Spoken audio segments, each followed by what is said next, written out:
अच्छा भाई, देखो ये एक एग्जाम्पल है जो आपको ये सिखा रहा है कि ये मतलब आपने कोरिलेशन निकालना सीख लिया।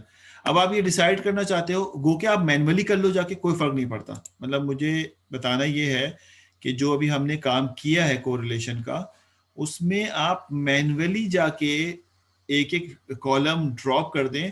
आपने जो थ्रेशोल्ड तय किया, और एक है कि आप उसको ऑटोमेट कर लो। तो ये सेकंड लाइन पे ये कोड लिखा हुआ था, वहां से कॉपी किया गया ये कोड सेकंड लाइन से।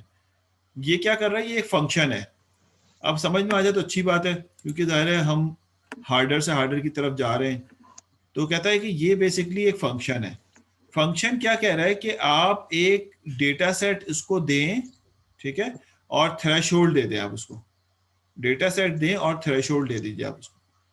और डेटा सेट का जो भी डेटा, अब उसमें आप बता दीजिए कि जो जो भी कोरिलेशन कैलकुलेट होगा, उसमें किस लेवल के कोरिलेशन के बाद से आप सबको डिलीट करना चाहते हैं। क्योंकि बहुत ही हाई कोरिलेटेड है, उसको डिलीट कर दें तो आप कहते हैं 0.85 के 85 और उसके बाद के सारे डेटा को डिलीट कर दें। तो फिर आप कहेंगे अच्छा ठीक है, तो आपने यहाँ पे डेटा सेट दिया, जैसे मेरे पास डेटा सेट था वो दिया मैंने, डीएफ और थ्रेशोल्ड दे दिया, वो डिलीट कर देगा। तो कैसे करेगा उसकी वैल्यू यहाँ पे समझाइए। 4 लाइनों में सारा काम हो जाएगा। ये जितनी भी लाइनें लिखी हुई हैं कि आपको डिलीशन के लिए ऑप्शन भी दे देगा और बता देगा किसको डिलीट करना है। अब जरा सॉल्व करते हैं। एक सेट इन्होंने कोरिलेशन के नाम से जनरेट किया। सेट का मतलब होता है कि रिडंडेंट वैल्यू नहीं आ सकती। ये सेट बनाया है, एक एम्प्टी सेट। मैं इसको इसकी डायग्राम से समझाता हूं कि कॉलम ऑफ कोरिलेशन, ये वर्ड जो है कॉलम ऑफ कोरिलेशन है, ये सब आपके बनाए हुए वेरिएबल्स हैं। सेट प्रीडिफाइन है, इसका मतलब होगा कि कॉल ऑफ कोरिलेशन के नाम से आपने एक सेट बना लिया। सेट का मतलब है ये एम्प्टी सेट बना लिया, ये सेट है। अब इसमें वो वैल्यू रख देंगे जो डिलीट करने वाली होंगी, ठीक है। तो अब देखें कैसे होगा ये। तो ये ध्यान में रखिएगा कि ये एक सेट है और एम्प्टी सेट है। फिर आपने कहा कि कोरिलेशन मैट्रिक्स, और आपने कोरिलेशन कैलकुलेट कर लिया। देख रहे हैं डेटा सेट जो भी यहां से आया होगा, उस ये क्या हुआ, डेटा सेट जो भी यहां से आया होगा उसका आपने कोरिलेशन कैलकुलेट कर लिया। ये रहा कोरिलेशन कैलकुलेशन, जो भी डेटा सेट था उस पर कोरिलेशन जो हम कर रहे थे। आपने कहा इसका। अब सवाल ये कि कोरिलेशन तो आ गया, अभी हम डायग्राम तो देख नहीं रहे। अब वो कह रहा है कि भाई करना ये है कि आपके पास जो मैट्रिक्स कोरिलेशन का बना है, मैट्रिक्स कोरिलेशन थोड़ी देर पहले आपने देखा था मैट्रिक्स बने हुए थे कोरिलेशन के। तो इसमें जो कोरिलेशन थ्रेशोल्ड से ज्यादा है उनको बेसिकली डिलीट करना है, या उनको मार्क करना है, मैं जो भी करना चाहूं। तो इसका मतलब ये, वो अब जरा देखते रहना मैं क्या कह रहा हूं, कि ये डायगोनल वैल्यू है, आपने या तो इससे ऊपर मूव करना है या इससे नीचे मूव करना है। दोनों क्योंकि सेम वैल्यू होती है, तो सारी ऊपर वाली वैल्यू को पिक करना है या सारी नीचे वाली वैल्यू को पिक करना है। तो हम यहाँ पे अगर ऊपर वाली वैल्यू की बात करें या नीचे जिसकी बात करें, तो वो कह रहे हैं हम नीचे वाले वैल्यू की हिसाब से सॉल्व करें। अब देखिए, for I in range length of correlation matrix dot column, यानी इतनी दूर तक चलो जितनी दूर में इनके कॉलम एग्जिस्ट करते हैं, जितने कॉलम इसके पास मौजूद है। तो ये 0 से शुरू होगा और जितनी लेंथ है वहां तक जाएगा, यानी आई इज इक्वल टू 0 से शुरू होगा और लेंथ तक जो है वो रन करेगा। उसके बाद कहता है कि for J in range of I. अच्छा, रेंज ऑफ आई का मतलब ये है कि अगर आई में पहले 0 है तो ये 0 तक चलेगा, फिर ये 1 है तो 1 तक चलेगा, कॉलम नंबर 1 पे चलेगा, ठीक है। तो इस तरह से ये आगे की तरफ बढ़ना शुरू होगा। तो ये पहले, अगर यहाँ पर आपके पास किसी लम्हे आई में 3 है तो ये रेंज ऑफ 3 तक रन होगा। रेंज ऑफ 3 का मतलब क्या हुआ कि 0 1 2 3 एलिमेंट चला देगा ये। और उसमें कह रहा है कि आप उसके एक एक कॉलम में जाइए। मैं पूरा नहीं रन कर रहा क्योंकि ये वाले हम बहुत कसरत से ये वाले काम पढ़ चुके हैं, आप इसको ड्राई रन खुद कीजिएगा।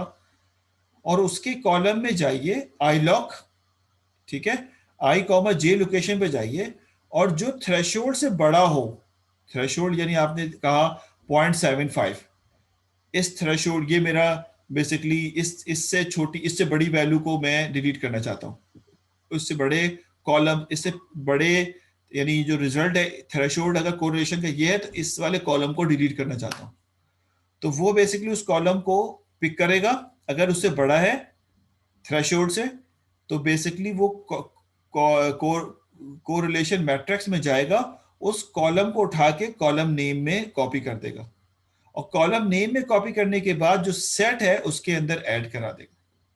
तो वो कॉलम जिसका थ्रेशोल्ड ग्रेटर होगा, ठीक है, ग्रेटर एग्जिस्ट करेगा, ये हम कल जब लिखेंगे तो आपको और क्लियर होगा, अभी तो थ्योरेटिकल बता रहा हूं ना, जिसका थ्रेशोल्ड ग्रेटर होगा, उस कॉलम का नाम जो है, अभी डिलीट नहीं कर रहा, सिर्फ नाम पिक करके कॉलम सेट के अंदर वो जो है वो कॉपी करेगा। तो इस पूरे फंक्शन में डिलीट का कहीं कोई फंक्शन नहीं लिखा हुआ। हम ऐड कर सकते हैं डिलीट का फंक्शन, लेकिन कहीं कोई डिलीट का फंक्शन इसमें नहीं, यानी ड्रॉप करने का फंक्शन नहीं लिखा हुआ।